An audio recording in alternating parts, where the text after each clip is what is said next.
அஸ்ஸலாமு அலைக்கும். இன்றைக்கி எங்கள் வீட்டு சமையல் பார்க்கலாமா? நான் பருப்பு கீரை போட்டு குழம்பு பண்ணேன். டேஸ்ட்டு அட்டகாசமாக இருந்துச்சு. அப்புறம் ஃபிஷ்ஷும் ஃப்ரை பண்ணேன். வாங்க எப்படி செய்யுதுன்னு பார்க்கலாம்.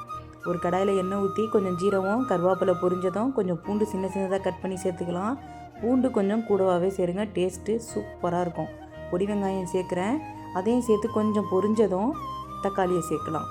வெங்காயம் கொஞ்சம் பொரியட்டும். பொரிஞ்சதும் நம்ம இதில் தக்காளியை சேர்த்துக்கலாம். இப்போது தக்காளியும் சேர்த்துட்டு கொஞ்சம் பொரிஞ்சதும் கொஞ்சம் உப்பு, கொஞ்சம் மஞ்சத்தூள். இதே மெத்தடில் செய்யுங்க, சூப்பராக இருக்கும். இப்போ இதில் கொஞ்சோண்டு மிளகு சேர்த்துக்கலாம். ஒரு 4-5 மிளகு போதும். 1/2 spoon coriander powder, 1 spoon sambar பொடி சேர்த்துக்கலாம். சாம்பார் பொடி சேர்த்து மிக்ஸ் பண்ணிவிட்டு, நான் இன்றைக்கி சிகப்பு கீரை தான் எடுத்திருக்கேன். நீங்கள் எந்த கீரை வேண்டாலும் எடுத்துக்கலாம்.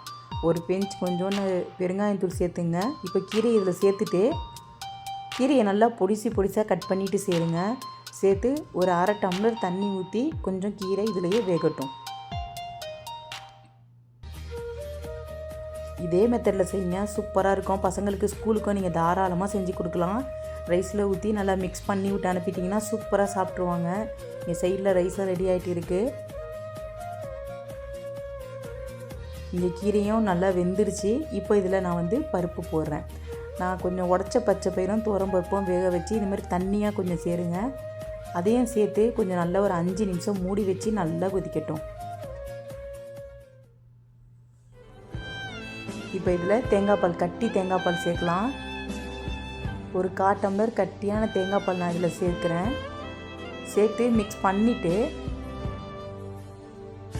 ஒரு 5 நிமிஷம் நல்லா கொதிக்கட்டும். இந்த மாதிரி வீடியோக்கு என்னோடய சேனலை மறக்காமல் சப்ஸ்கிரைப் பண்ணுங்கள். இந்த கீரையை மறக்காமல் செஞ்சு பாருங்கள், டேஸ்ட்டு சூப்பராக இருக்கும். இப்போ இது ரெடி ஆகிடுச்சு. ஃபிஷ்ஷையும் பொரிக்க ஆரம்பிச்சிடலாம்.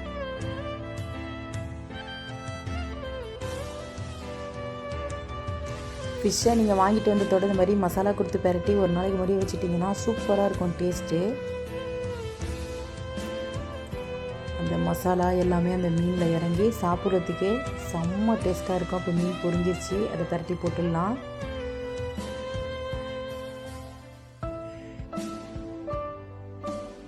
இங்கே ஃபிஷ்ஷும் ரெடி ஆகிடுச்சு. இதை ஒரு சைடில் எடுத்துடலாம். அவ்வளோதான், நம்ம வீட்டு லஞ்ச் இதுதான். கொஞ்சம் ரைஸு, கீரை பருப்பு போட்ட குழம்பு, ஃபிஷ் ஃப்ரை. இந்த வீடியோ பிடிச்சிருந்தால் லைக் பண்ணுங்கள், ஷேர் பண்ணுங்கள், மறக்காமல் சப்ஸ்கிரைப் பண்ணுங்கள். அஸ்ஸலாமு அலைக்கும்.